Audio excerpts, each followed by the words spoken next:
এই টুনি, আমার মেয়ের শীতের সোয়েটারটা বানানো হয়েছে? হ্যাঁ দাদা, হয়েছে। ঘরে রেখেছি, দাঁড়াও ঘর থেকে এনে দিচ্ছি। এই নাও দাদা। এটা বানানোর জন্য তোর মজুরি কত হয়েছে? বেশি না দাদা, মাত্র 100 টাকা। এই সামান্য সোয়েটার বানানোর জন্য 100 টাকা? না না, আমি অত টাকা দিতে পারবো না। এই নে 50 টাকা। দাদা, 50 টাকা নিলে লস হবে। আমি 50 টাকা নিতে পারবো না। আমাকে 100 টাকায় দাও দাদা। অনেক কষ্টে সোয়েটারটা বানিয়েছি। টুনি, তুই কি ভুলে গিয়েছিস নাকি যে আমি এই বনের মোড়ল? যা দিয়েছি সেটাই নে, নয়তো 1 টাকাও দিব না, উল্টো বন থেকে তাড়িয়ে দিব।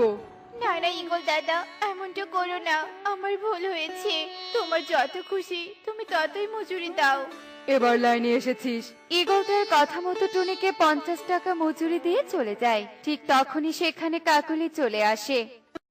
এই টুনি, আমি আমার ছেলের জন্য শীতের কাপড় বানাতে দিতে এসেছি।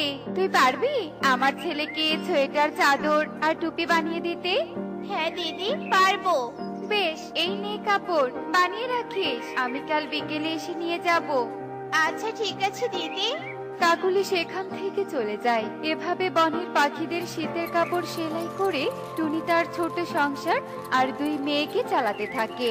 কি দিদি, এত টাকা কম কেন? আমি তোমার কাছে আরো টাকা পাবো, সেগুলো কবে দিবে? যা দিয়েছি সেটাই অনেক, আর দিতে পারবো না। দিদি, তোমরা ধনী হয়ে যদি আমার মতো গরিব কিভাবে ঠকাও, তাহলে তো গরিবরা না খেতে পেরে মরে যাবে। মরে গেলে যাবে, তাতে আমার কি? আমি আর কোনো টাকা দিতে পারবো না, যত সব। সবাই শুধু গরিবদের ঠকানোর চিন্তা করে, কেউ গরিবদের উপর দয়া করে না। হে বিধাতা, তুমি আশীর্বাদ করো। যাই, ঘরে গিয়ে বাকি কাজগুলো শেষ করি। টুনি ঘরে এসে কাজ করতে থাকে। এভাবে দিন গড়িয়ে রাত নেমে আসে। টুনির 2 মেয়ে টুকি, টিং টিং টুনিকে বলতে থাকে, বনে সকলেরই শীতের কাপড় আছে, কিন্তু আমাদের দু বোনের কোনো শীতের কাপড় নেই। তুমি তো দর্জি, তুমি আমাদের 2 বোনকে দুটো চাদর বানিয়ে দিও মা।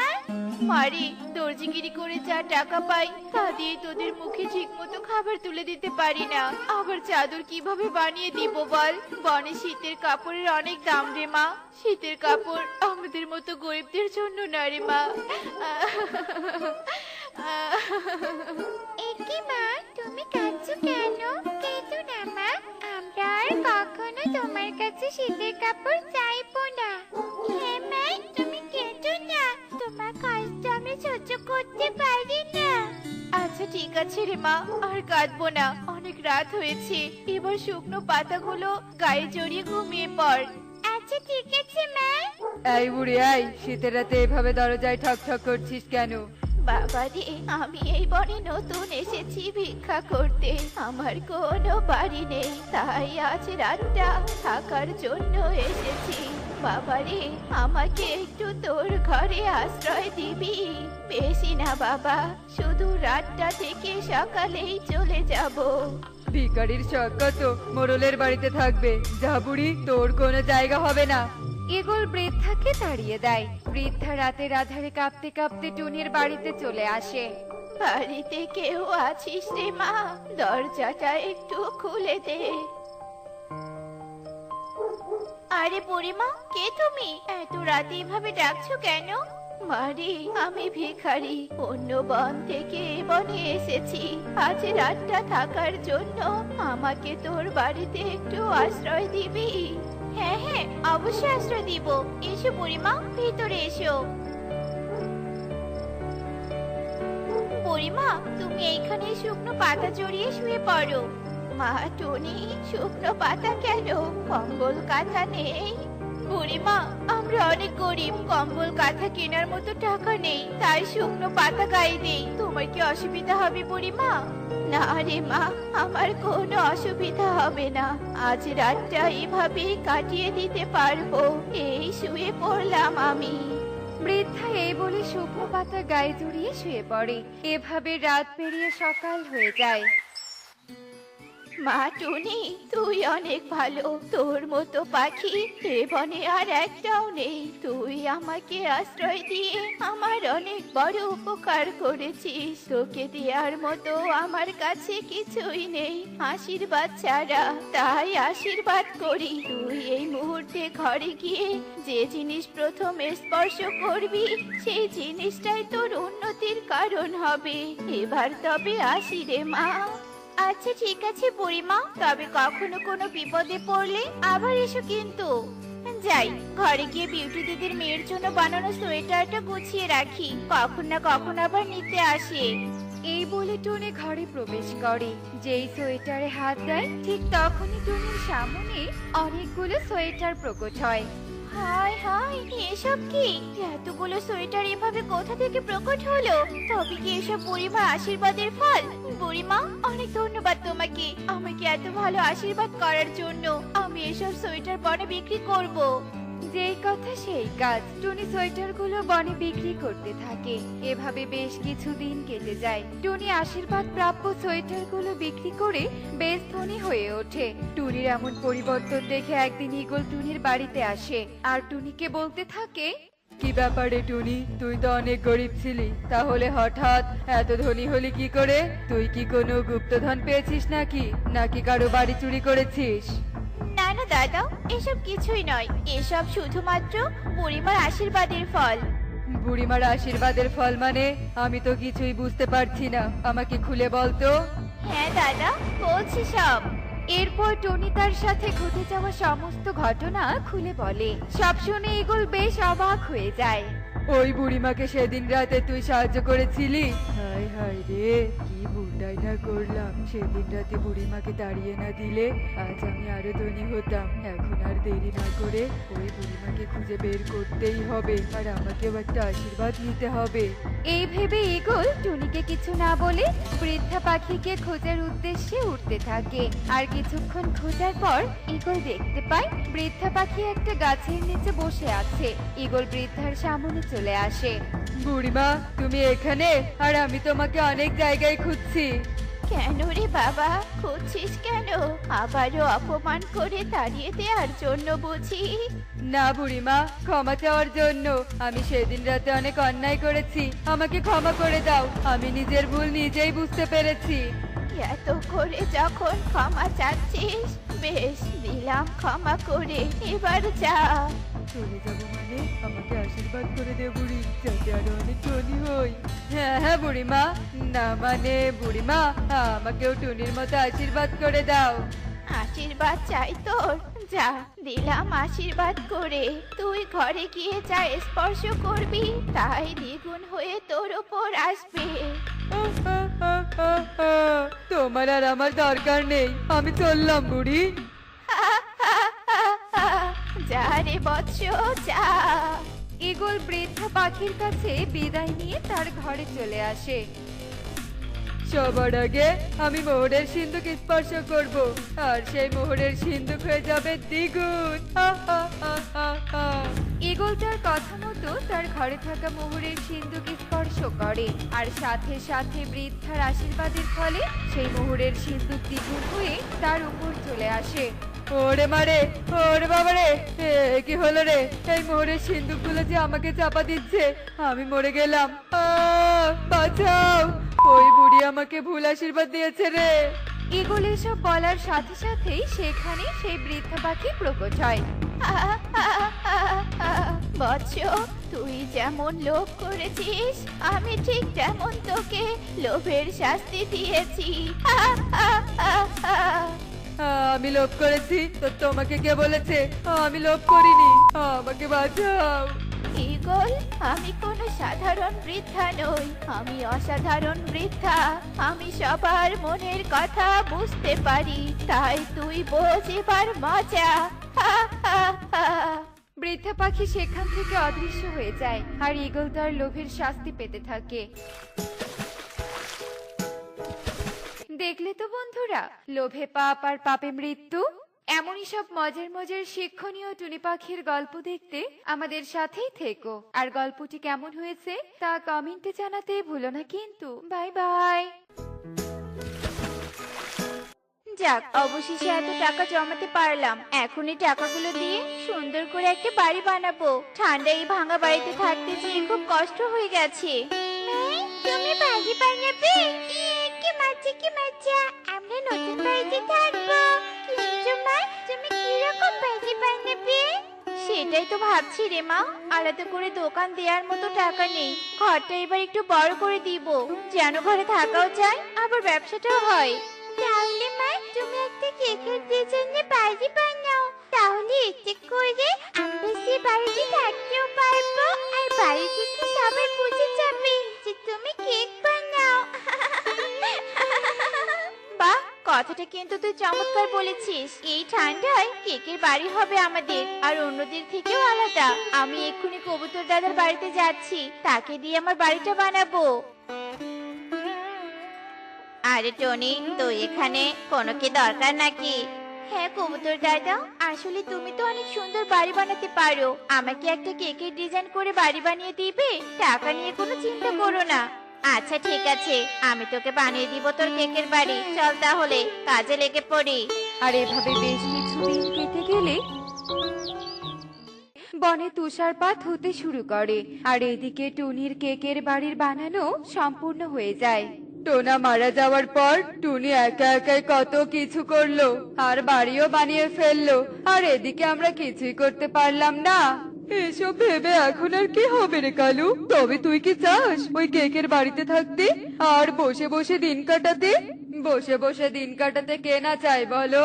শোন, তবে আমার মাথায় একটা বুদ্ধি এসেছে। আজ রাতটা শুধু হতে দে।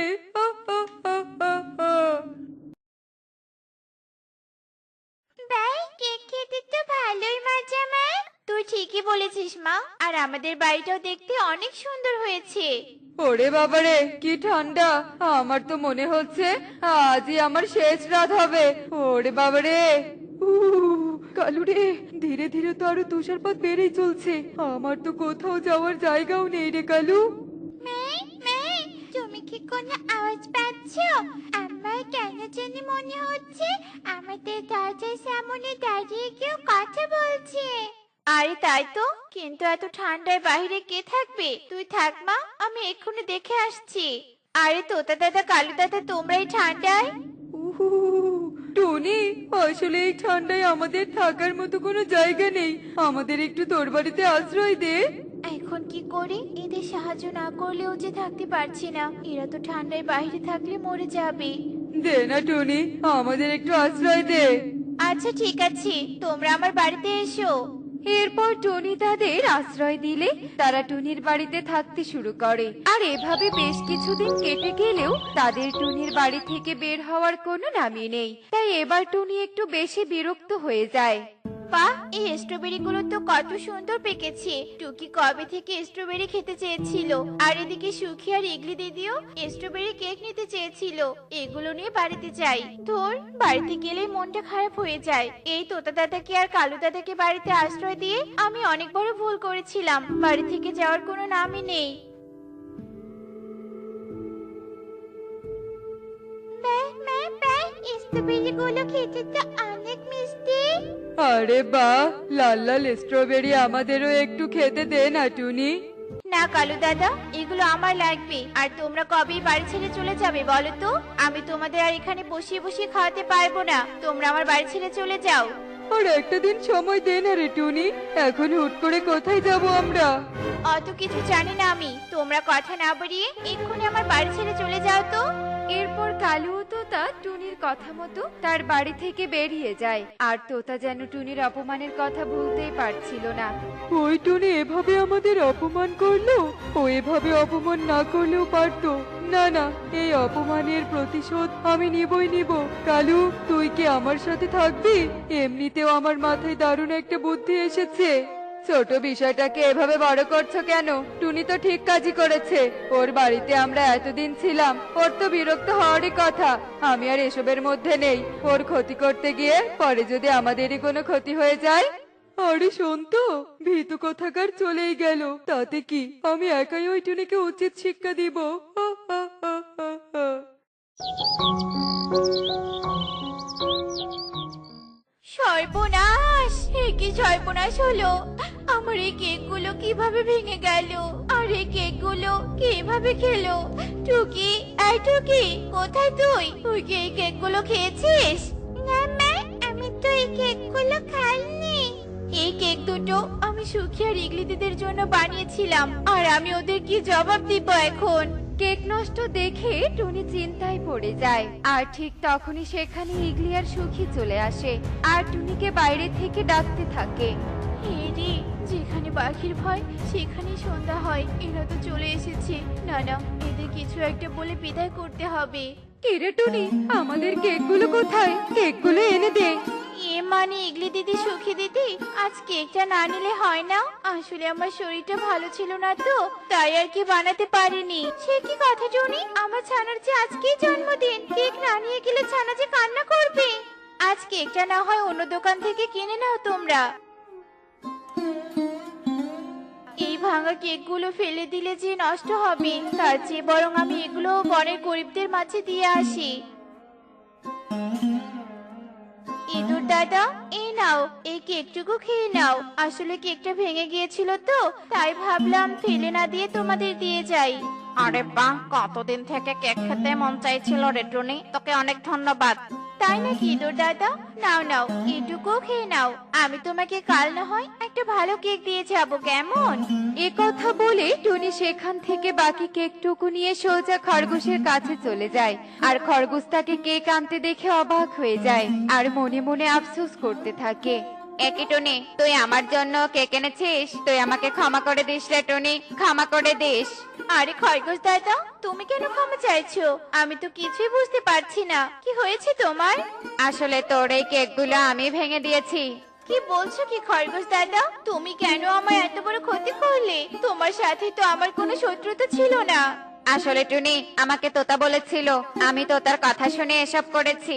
সেদিন শোনো খরগোশ দাদা, তুমি যদি টুনির বাড়িতে গিয়ে ওর সব কেকগুলো নষ্ট করে দাও, তাহলে আমি তোমাকে অনেকগুলো গাজর এনে দিব, তার সাথে কিছু টাকাও দিব। আর তুই তো জানিস আমি গরিব, তাই আমি লোভে পড়ে যাই। আরও আমাকে টাকাও দিতে চেয়েছিল, কিন্তু আমি তোর কেকগুলো নষ্ট করিনি, শুধু একটু ভেঙে দিয়ে এসেছিলাম, কারণ আমি খাবারের মূল্য জানি। ও, তাহলে এই ব্যাপার। আচ্ছা খরগোশ দাদা, তুমি কি আমার সাথে একটু যেতে পারবে? কোথায় যাব? তোতা দাদার বাড়িতে। ওকে আমি উচিত শিক্ষা দিব তাই। ঠিক আছে, চল। একটু হলেও আমি তোর ক্ষতি করেছি, আর এখন তোকে সাহায্য করে আমি সেই ভুল শুধরে নিব। একই খরগোশ, তুই এই টুনির সাথে কি করছিস? হ্যাঁ, খরগোশ দাদা তো নিজের ভুল স্বীকার করেছে, এখন তুমিও ভালোই ভালো নিজের ভুল স্বীকার করো আর বলো তুমি কেন আমার সাথে এমন করলে। তুই আমাকে অপমান করে তোর বাড়ি থেকে তাড়িয়ে দিয়েছিলি, আর তাই আমি খরগোশকে দিয়ে প্রতিশোধ নিয়েছি। তুমি আমার কোনো ক্ষতি করতে পারোনি। অমন কেক তো আমি আরো বানাতে পারবো, কিন্তু তুমি যে নিজের সম্মান হারালে। টুনি একদম ঠিক বলেছে তোতা দাদা, তুমি এখন তাড়াতাড়ি টুনির কাছে ক্ষমা চাও। আমি ক্ষমা চাইবো না। কি করবি তোরা? হ্যাঁ, অনেক হয়েছে, তোমাকে আমার কাছে ক্ষমা চাইতে হবে না। তবে তুমি বন প্রধান আসার আগে এই বন ছেড়ে চলে যাও। কি? বন প্রধান আসছে? কিন্তু কেন? তোমাকে শাস্তি দিতে, কারণ আমি তোমার নামে নালিশ করেছিলাম। এ কথা শুনে তোতা অনেক ভয় পেয়ে যায়, আর কোনো কথা না বলে তাড়াহুড়ো করে সেখান থেকে পালিয়ে যায়। তো বন্ধুরা, দেখলে তো, অকারণে রাগ করলে সম্মান যায়, আর প্রতিশোধ লাভ বলতে কিছুই নেই। তাই আমাদের উচিত ক্ষমা করতে শেখা। এমনই সব মজার মজার শিক্ষণীয় টুনি পাখির গল্প দেখতে আমাদের সাথেই থেকো। আর গল্পটি কেমন হয়েছে তা কমেন্টে জানাতে ভুলো না কিন্তু। Bye bye.